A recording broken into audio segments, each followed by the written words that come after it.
So guys ఈ రోజు మనం అయితే మ్యారేజ్ అయితే చేయబోతున్నాం. సో ఇప్పుడు మనం అడవిలోకి అయితే వెళ్ళబోతున్నాం. సో మీరు వీడియోని అన్ని వరకు చూడండి. సో ఇప్పుడు ప్రజెంట్ అయితే మా ఇంటికి అయితే ఉన్నాం. సో ఇప్పుడైతే మనమైతే ఇప్పుడు ఫారెస్ట్లోకి వెళ్ళి ఎలా సర్వైవ్ అవ్వాలైతే చూపిస్తే అది కూడా 24 hours ఇప్పుడు మనం ఫారెస్ట్లో అయితే ఉండబోతున్నాం. సో వీడియోని అన్ని వరకు చూడండి. ఇప్పుడైతే మనమైతే మన కొత్త ఇంట్లో అయితే వెళ్ళబోతున్నాం. సో దీన్ని అయితే మనమే కట్టాం, ఎలాంటి మనీ అవ్వకుండా. సో మొత్తం కమ్మలు ఇంకా కింద 2-3 రేగి డబ్బాలు అయితే పెట్టాం. సో ఇది కట్టడానికి అయితే నాకు చాలా టైం పట్టింది. సో అది కూడా చాలా మంచి కట్ట.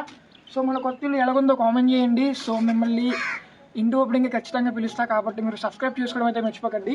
సో ఇది మన న్యూ హౌస్. సో ఇంకా రేపు అయితే మనం అయితే ఇప్పుడు మ్యాన్స్ వాళ్ళు అయితే చేయబోతున్నాం. సో టునైట్కి అయితే మీరు వెయిట్ చేయండి. సర్వైవింగ్ యొక్క ఫస్ట్ రూల్ ఏంటంటే మంచి ప్రోటీన్ గల ఫుడ్ తినడం చాలా ఇంపార్టెంట్. అయితే మనం చాలా సులభంగా పట్టుకోగలిగింది ఏదైనా ఉందంటే అది కేవలం ఈ ఫిషెస్ మాత్రమే. అయితే ఇప్పుడు మనం అనుకున్నంత సులభంగా ఉండదు ఈ జర్నీ అనేది. చాలా కష్టపడాల్సి ఉంటుంది, చాలా ఓపిక కూడా ముఖ్యం చేపలు పట్టడంలో.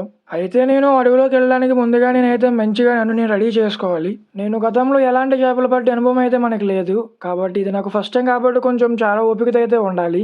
చీకటి పడేలోపు ఖచ్చితంగా మనం కొన్ని చేపలన్నా పట్టుకొని మన ఆహారాన్ని అయితే సేకరించుకోవాలి. నేను చాలా ప్రయత్నిస్తున్నా, చాలా ఓపికగా ఉన్నా. అయితే మొత్తానికి మనం ఫస్ట్ రోల్ అయితే వేసాం. బట్ అన్లక్ ఏంటంటే మనకి ఎలాంటి చేపలు కూడా పడలే. అయితే మన వల్ల చాలా చిన్న చేప అయితే చిక్కింది.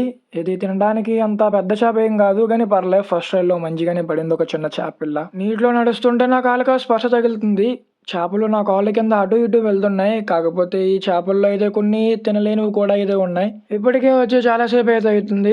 నా కాళ్ళకి తగిలిన స్పర్శ చేప మనం ఒక చేప కూడా పట్టలే ఇప్పటికొచ్చి. అయితే త్రుడిలో ఒక చేప వెళ్ళేది నా కాళ్ళకి తగులుకొని అయితే వెళ్ళిపోయింది. కాబట్టి ఇక్కడే కాసేపు అటు ఇటు తిరుగుదాం. కాబట్టి ఈసారి మన చేతులతో పట్టే ప్రయత్నిద్దాం. అయితే ఈ చేపలు పట్టడం మనం అనుకున్నంత ఈజీగా అయితే లేదు. బట్ ఈ చేపలు కానీ ఒక్కసారి కానీ చిక్కాయి అంటే ఇందులో చాలా మంచి ప్రోటీన్ అయితే ఉంటది. కాబట్టి ఇది ఒక బెస్ట్ సర్వైవింగ్ ఫుడ్ అయితే అవ్వచ్చు మనకి. నేను వేసే ప్రతి అడుగుకి నాకు చేపల స్పర్శ అయితే తెలుస్తుంది. కాకపోతే అవి పడ్డం అంత సులభంగా ఏమీ లేవు. అందుకే నీరు తక్కువగా ఉండే ప్రదేశాల్లో అయితే ఎంచుకున్నా ఇప్పుడు.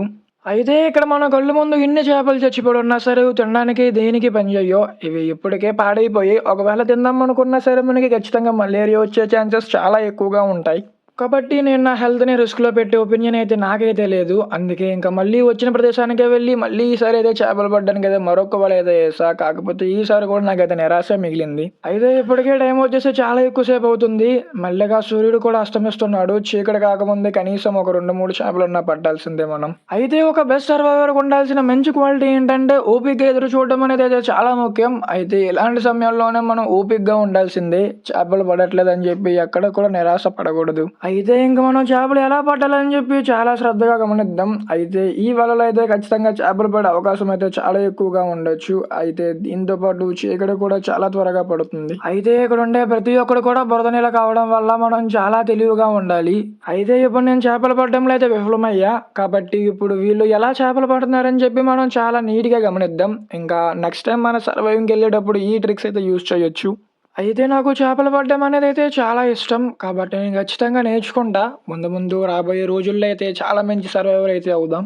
అన్నిట్లకన్నా మనం వేసే ప్రతి ఒక్క అడుగు కూడా చాలా ముఖ్యం. మనం నీటిలో ఒక్కొక్క అడుగు చేపలు చాలా ఈజీగా పసిగట్టేస్తాయి. కాబట్టి చాలా తెలివిగా ఉండాలి మనం కూడా. అయితే వచ్చి చాలాసేపు అవుతున్నా మనకి ఒక చేప కూడా చెక్కలేదు ఇప్పటిదాకా.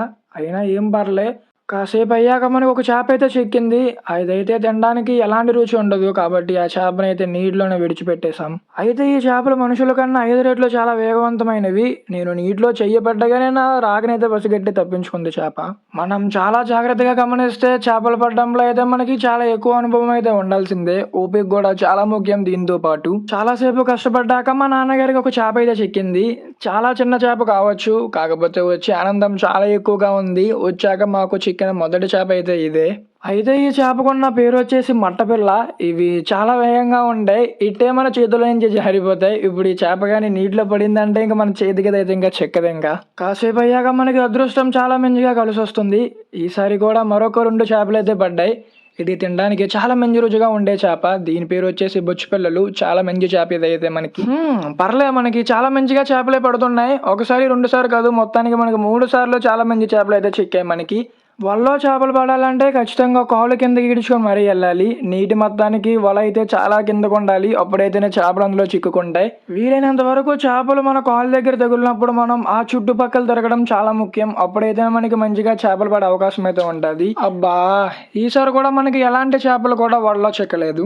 కానీ పర్లేదు, ఇప్పటికే మనకి చాలా మంచిగా చేపలు అయితే పడ్డాయి. నీరైతే కొంచెం చాలా తక్కువ ఉండడం వల్ల చేపలు చాలా ఈజీగా అయితే ఈదుకొని అయితే పోతున్నాయి. కాబట్టి ఇంకా చేపలు పడ్డం అయితే ఇంకా ఆపేసాం. ఇప్పటిదాకా మనం పట్టిన చేపలు అయితే చూడండి, చాలా మంచి మంచి చేపలు అయితే పడ్డాయి. ఒక మనిషికి సరిపడే చేపలు అయితే పట్టుకున్నాం. చాలా మంచి సర్వైవింగ్ స్కిల్స్ కూడా నేర్చుకున్నాం ఈసారి. ఓకే, మనం పట్టుకున్న ఫస్ట్ చేప ఏంటంటే బొచ్చుపిల్ల. కాబట్టి ఈ బొచ్చుపిల్ల అయితే కవర్లో అయితే పెట్టేద్దాం. ఇంకా ఈ గుంటలో అయితే చేపల నీటిలో అయితే పెట్టేసా. అబ్బా, చాలా మంచిగా ఉంది చేపపిల్ల. ఈ పిల్ల చూడడానికి చిన్నగా ఉన్నా కానీ రుచి విషయానికి వస్తే చాలా మంచిగా అయితే ఉంటుంది. కాబట్టి మనకి చాలా మంచి వేట ఈ రోజు అయితే. అలాగే వీటితో పాటు మరికొన్ని సవాళ్ళు, అలాగే మట్ట పిల్లల చేపలు కూడా అయితే చెక్కే. అన్ని చిన్న చిన్న పిల్లలు, కానీ రుచి అయితే చాలా బాగుంటాయి. ఇంకా ఈ రోజు మన సర్వైవింగ్ లో మనం నేర్చుకున్న పాఠం ఏంటంటే ఓపిక అనేది అయితే మనిషికి చాలా ముఖ్యం. చేపల విషయంలోనే కాదు, అలాగే జీవితంలో కూడా ఓపిక అనేది అయితే చాలా ముఖ్యమైనది తెలుసుకున్నా. అయితే మీకు మన ఈ రోజు వీడియో ఎలా కనిపించిందో ఖచ్చితంగా కామెంట్ చేయండి. మీరు పెట్టే ప్రతి ఒక్క కామెంట్ కూడా చదువుతా. ఇంకా ఇప్పటికీ మనం నేర్చుకున్న సర్వైవింగ్ స్కిల్స్ అయితే సరిపోతాయి. ఇంకా మన అప్కమింగ్ వీడియో ఏంటంటే అడవిలోకి వెళ్ళి సర్వైవింగ్ అయితే చేయబోతున్నాం. కాబట్టి వీడియోకి లైక్ చేసి ఛానల్ని సబ్స్క్రైబ్ చేసుకోండి. Bye bye, see you next video. Love you guys. Umma.